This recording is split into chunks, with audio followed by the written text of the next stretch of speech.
അലയടിക്കുന്ന മുതലക്കുളം മൈതാനിയിലേക്ക് സമസ്ത വിശദീകരണങ്ങളുടെ ചരിത്രം പറയുന്ന കോഴിക്കോടിന്റെ മുതലക്കുളം മൈതാനിയിലേക്ക് സമസ്തയെ പറയാൻ സയ്യിദുൽ ഉലമ ഒരിക്കൽ കൂടെ കടന്നു വരികയാണ്.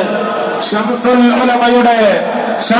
ഉലമയുടെ ആത്മീയത ഏറ്റെടുത്ത്, ശംസുൽ ഉലമയുടെ നിലപാട് ഏറ്റെടുത്ത്, ശംസുൽ ഉലമ വെട്ടിത്തെളിച്ച ആദർശ കവാടത്തിലൂടെ സയ്യിദുൽ ഉലമ കോഴിക്കോട്ടെ ഈ ചരിത്ര പ്രസിദ്ധമായ മുതലക്കുളം മൈതാനിയിലേക്ക് സമസ്തയെ വെല്ലുവിളിക്കാനും ഭീഷണിപ്പെടുത്താനും വരുന്ന കഴുകക്കണ്ണന്മാരെയും കുതന്ത്രശാലികളെയും തന്റെ ചൂണ്ടോടിൽ കൊണ്ട് നേരിട്ട ശംസുൽ ഉലമയുടെ നെഞ്ചുറപ്പുള്ള ആത്മീയതയുടെ ഉറച്ച ശബ്ദം മുഴക്കാൻ, ഈ ഉമ്മത്തിന്റെ മുന്നിൽ വിരൽ ചൂണ്ടാൻ യാ സയ്യിദി അങ്ങേക്ക് കടന്നു വരാം.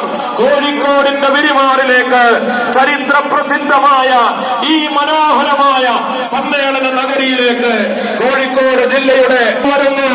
ഈ പൗരാവലിയുടെ സമസ്ത മക്കളുടെ മനോഹരമായ സ്വീകരണ വേദിയിലേക്ക് ശൈഖുന MT ഉസ്താദ്, നമ്മുടെ സമന്നതരായ നേതാക്കൾ സയ്യിദ് മുഹമ്മദ് കോയ തങ്ങൾ ജബലുല്ലൈലി, ബഹുമാനപ്പെട്ട സലാം ബാത്തലി ഉസ്താദ് ഉൾപ്പെടെയുള്ള ജാഥയുടെ നായകന്മാരൊക്കെ എത്തിച്ചേർന്നിട്ടുണ്ട്. ഇൻഷാ അല്ലാഹ് നമ്മുടെ സമ്മേളന നടപടികൾ ആരംഭിക്കുകയാണ്. നമ്മുടെ പ്രിയങ്കരനായ സുപ്രഭാതത്തിന്റെ വൈസ് ചെയർമാൻ കൂടിയായ സഫാരി സൈനുൽ ആബിദീൻ ഉൾപ്പെടെയുള്ള പ്രഗത്ഭരായ ഉമറാക്കളും ഉലമാക്കളും ഒന്നിച്ച് നമ്മുടെ ഈ മഹത്തായ വേദിയിലേക്ക് എത്തിച്ചേർന്നിരിക്കുകയാണ്.